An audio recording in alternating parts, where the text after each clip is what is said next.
Here's a question for you to ponder. Was the 1955 Chevrolet the hot one because of the curves or the cubes?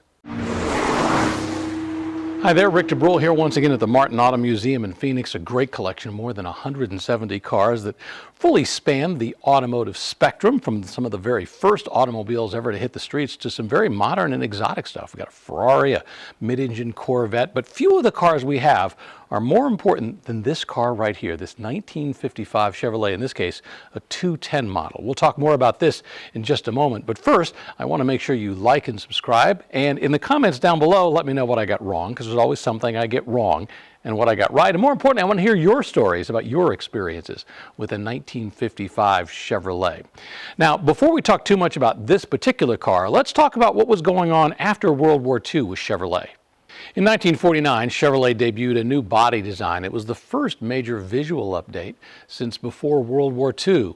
The new cars had a more modern, slab-sided appearance, had integrated fenders, lower roof lines. Under the hood, however, Chevrolet decided to stick with the trusty Stove-Bolt 6 engine that had been used in various forms since the late 1920s. 1953 did see a pretty important redesign. The new bodies featured cleaner lines, a curved one-piece windshield, and, significantly, extra chrome. It was just a hint about where styling was headed. Under the hood, the 1953 model saw the debut of the Blue Flame 6. All right, it was just an evolution of the Stove-Bolt 6, but it sounded cool. And when the 1954 model hit the streets, well, Chevy was already looking ahead to 1955. The 1955 Chevrolet was a bold move in just about every way. You know, Chevy had always been, well, a meat and potato car, the entry-level car for General Motors. Suddenly, well, it was now the hot one. That's what they called it in the advertising. Hot looking and hot performance. And while we love the styling today, when the designers were working on this, it was actually considered kind of a risk. Would America like the shoebox Chevy more than its curvy predecessor? Under the hood was a brand new, unproven V8 engine. We'll talk more about that in just a moment. And they put all of this on a brand new chassis as well. You know, the 55 Chevy was bold, but it was also risky. Well, of course, as we know now, it worked out. Chevrolet sales went up. They sold more than 1.7 million cars in 1955. That's up from just over 1.4 million cars the year before. Let's take a look at the bold styling for this 1955 Chevrolet, in this case a 210 model. And one of the first things I have to talk about that was bold on this is that grille, that boxy looking thing. This was actually inspired by the Ferrari grille that was being used in the mid-50s. They thought, oh, this was a great look, we'll use it in our car. Well, guess what? Folks didn't really like that much. The next year they went to the full-sized grille that was sort of similar to what they'd had the year before. So many things that look like they carry over are still different. For example, this hood ornament. Yeah, it's similar to the bird that was flying on the 54, but this one has little elements that go off to the side that are a little bit longer. It just looks a little bit faster than the year before. Really significant thing, of course, are the headlights. 1954, the headlights are all by themselves without this, we'll call it an eyebrow that's going over the top of it. They're sticking out on their own. For 1954, this was the 1955, this was the element that they brought in, and it really accented the headlights. It was what they were using for several years after that.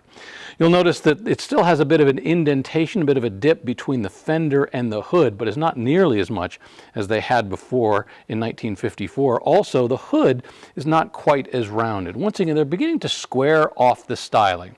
As I mentioned, this is a 210 model. Now remember, they built 3 different models. You could get the base model, that was a 150. You could get the mid-range, that was a 210, or you could get the Bel Air. Of course, the Bel Air was the top of the line. Significant change right here was in 1954, they had what we call the pontoon fenders. Kind of popped out and went over there. Really a remnant of the concept of the way fenders used to be. For 1955, well, they eliminated that completely. As you look down the line of the car, yeah, it's got a little bit of a chrome accent, but in terms of the styling, boy, it is flat from the front all the way to the back with just a gentle curve on the side. The trunk as well, a little less rounded than the year before. Significantly, we're also beginning to see the tail fins become just a little bit more prominent right here. By the way, you'll notice the fuel filler cap on the side. For 1956, they got really tricky and they put it right here. But once again, it's really starting to get a little boxier looking. In fact, that's why a lot of people call these shoe box Chevys, because of the styling. But once again, very bold, very different from what they had in 1954.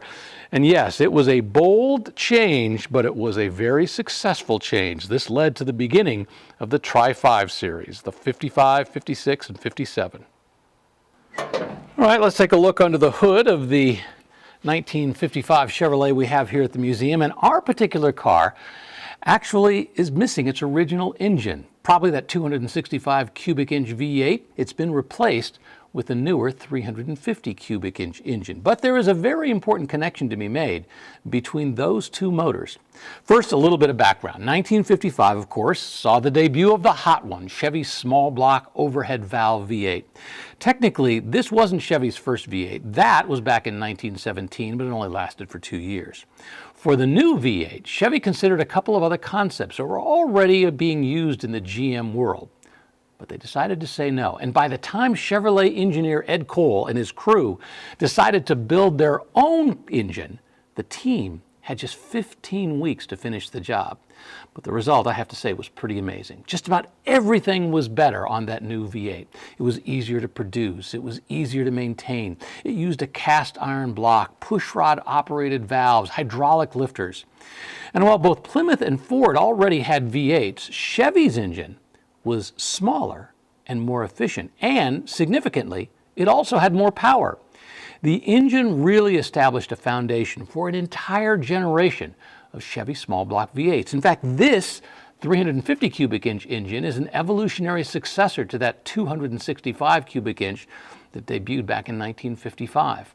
From a technical perspective, the Hot One engine demonstrated that a V8 could be manufactured at scale for a broad market without relying on large displacement or exotic components. And by the way, if a buyer was not ready to jump to the V8, that bold new engine that really was untried for 1955, they still could get the Blue Flame 6. All right, time to go inside our 1955 Chevrolet that we have here at the museum. Once again, a 210 model. With the introduction of the all-new body style for 1955, Chevrolet also revised the interior layout to match the fresh look of the outside. We want to start by talking about the dashboard. The dash in the 55 Chevrolet really has a much bolder presence than the previous year's model. A large, prominent speedometer rises up over the top of the dashboard. It replaced that more modest cluster that kind of went side to side in 54. The bright work on the 55 also extends all the way across to the passenger side and the Bel Air. The shape of the instrument panel is also mirrored on the other side. Where the passenger sits, the speaker grille has a nice cover over it, nice simple. On Bel Air models, that grille also had a stylized Bel Air script on it. On the 210 and 150 models, it just had the Chevrolet name, the script name instead.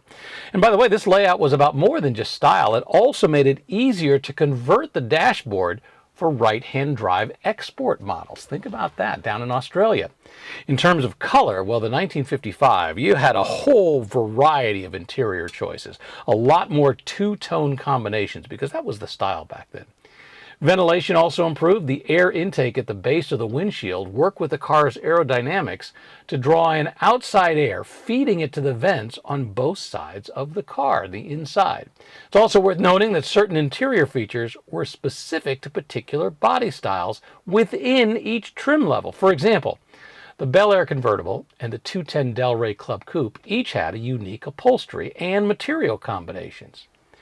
Overall, though, the 1955 Chevrolet interior really reflected the broader changes that came with the new model year. It was refined, more functional, and designed to appeal to a wider range of buyers. You could say that in some ways, this 1955 Chevrolet marked a pretty important shift for General Motors and the American automobile market. In terms of sales, Chevrolet moved more than 1.7 million cars in 1955. Nearly half of those were this 210 model. But who was the sales leader? Well, the Henry Ford Museum says Ford sold 60,000 more vehicles that year. It's a debate. You can look at the numbers differently. I'm not going to go there, but the bottom line is Chevy really solidified its position within General Motors.